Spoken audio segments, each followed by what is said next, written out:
Boa tarde, a paz do Senhor. Que você aqui é missionária Nadir Albano. Hoje é dia 12 de janeiro de 2025, uma segunda-feira. Estamos começando mais um momento João 3:30, que ele queria que diminua. Como de costume, vamos estar orando e logo que vamos estar passando para a preciosa palavra do Senhor. Amém? Meu Deus, meu Pai, em nome de Jesus, mais uma vez aí na sua santa presença, pedindo perdão pelas minhas falhas, pelos meus pecados que são inúmeros. Meu Deus, me perdoa, porque eu pequei no pensar, no falar, no agir. Toma minha mente, toma meu coração, leva cativo a Ti. Abençoa meu esposo. Abençoa meu filho, abençoa minha família, meus filhos, abençoa minha mãe, abençoa aquele irmão, a minha irmã, aquele irmão, aquela irmã que vai estar do outro lado ouvindo a ministração dessa palavra.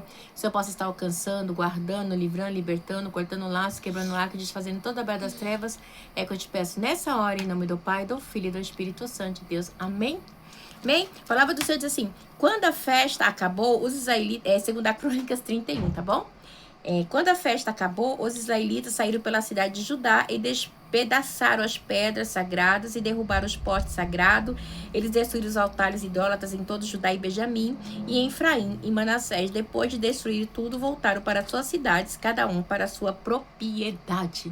Meu Deus, meu Pai, em nome de Jesus, essa é a sua santa e preciosa palavra no momento João 3:30, que eu, a missionária Nadir Albano, desapareça, que Deus Pai, Deus Filho, Deus Santo de Deus apareça, porque o objetivo desse canal, Senhor, é simplesmente pregar a Tua palavra pura e genuína como ela é, para que Teu nome venha a ser exaltado, para que Teu nome venha a ser glorificado, em nome do Pai, do Filho e do Espírito Santo de Deus. Amém? Amém?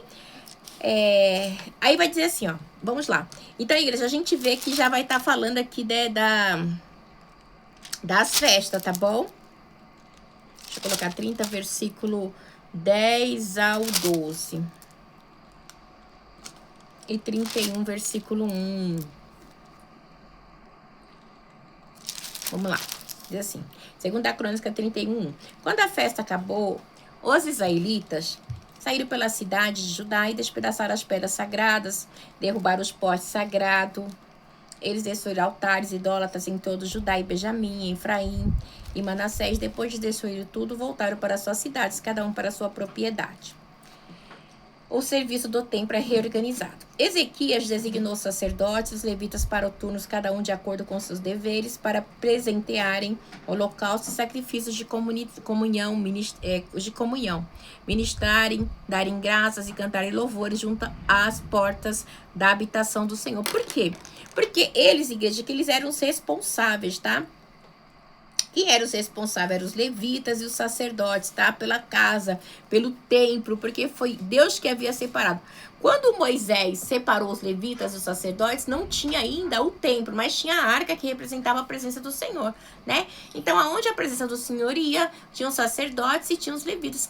Por isso que os levitas, eles são separados para cuidar das coisas do Senhor. Eles não têm parte, tá? Na distribuição das terras das 12 tribos, porque eles foram separados para cuidar da obra do Senhor. Então, e ele ajudava os sacerdotes, tá bom? Os levitas, eles eram divididos em 3 partes: gersonitas, coatitas e meronitas. Cada um cuidava de uma parte da tenda do encontro, né? Mas aqui já não tem mais a tenda, agora tem o templo do Senhor. E o sacrifício e o trabalho continuam o mesmo. Só que eles estão ajudando o sacerdote aqui no serviço, né? Do templo, tá? Na reorganização e no serviço do templo. O rei contribuía com seus bens pessoais para o holocausto da manhã, da tarde, para os holocaustos do sábado, das luas novas e das festas fixas, conforme que está escrito na lei do Senhor. Ele ordenou ao povo de Jerusalém que dessem aos... Olha só que linda, igreja. Ele ordenou ao povo de Jerusalém que desse aos sacerdotes, aos levitas, a porção que lhe era devida, a fim de que pudessem dedicar-se à lei do Senhor. Então, eles receberam a porção, ou seja, sabe, as ofertas eram dadas para ele. Por quê? Porque eles não tinham parte, então eles não trabalhavam. O trabalho dele era cuidar das coisas do Senhor. Então, eles tinham, né, que fazer esse trabalho. Então, eles recebiam, né, por este trabalho. Assim que se divulgou essa ordem, os israelitas deram com generosidade, né? Olha que coisa linda, né? Olha assim, ó, no 5. Assim que divulgou essa ordem, os israelitas deram com generosidade o melhor do trigo, do vinho, do óleo, do mel e de tudo os campos que produziam. Trouxeram a dízima de tudo e era uma grande quantidade. Por quê?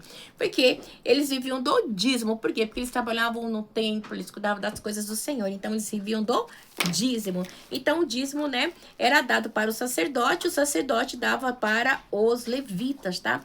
Então, era muito interessante. Os levitas, né, e os levitas, quando eles recebiam, eles davam para o sacerdote também, para o cuidado do templo. Isso é muito importante, né?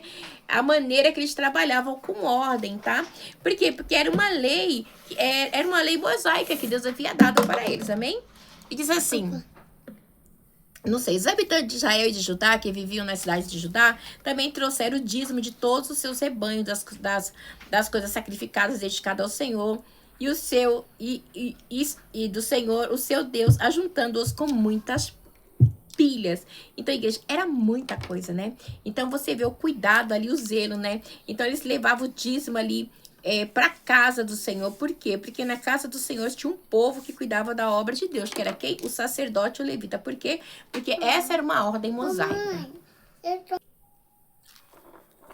E começaram a fazer isso no 3º mês e terminaram no 7º. Quando Ezequias e os seus oficiais chegaram e viram a pilha de ofertas, louvaram ao Senhor. Olha, Ezequiel e seus oficiais chegaram, viram a pilha de ofertas e louvaram ao Senhor e abençoaram o seu povo, né? Então, assim, uma pilha de ofertas, né? Pilha de ofertas. E Ezequias perguntou aos sacerdotes e aos levitas sobre essas ofertas. O sumo sacerdote Azarias, da família de Zadok, respondeu: desde que o povo começou a trazer sua contribuição ao templo do Senhor, temos tido o suficiente para comer e ainda tem sobrado muito, pois o Senhor tem abençoado o seu povo e esta é uma grande quantidade de sobra. Igreja, olha que coisa linda, né?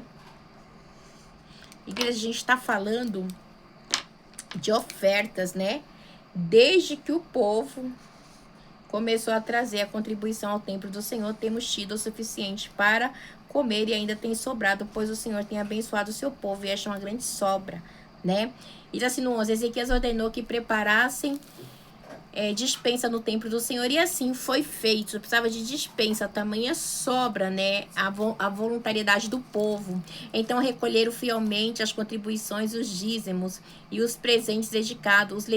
O levita Conanias foi encarregado desses deveres. Seu irmão Simeão era o seu auxiliar. Jeel, Azazias, Naate, Azael, Jeremote, Josabel, Eliel, Ismaquia, Maache, Benaí eram supervisores subordinados, e Conaías e os seus irmãos Simei, por nomeação do rei Ezequias, e de Azarias, o oficial encarregado do templo de Deus.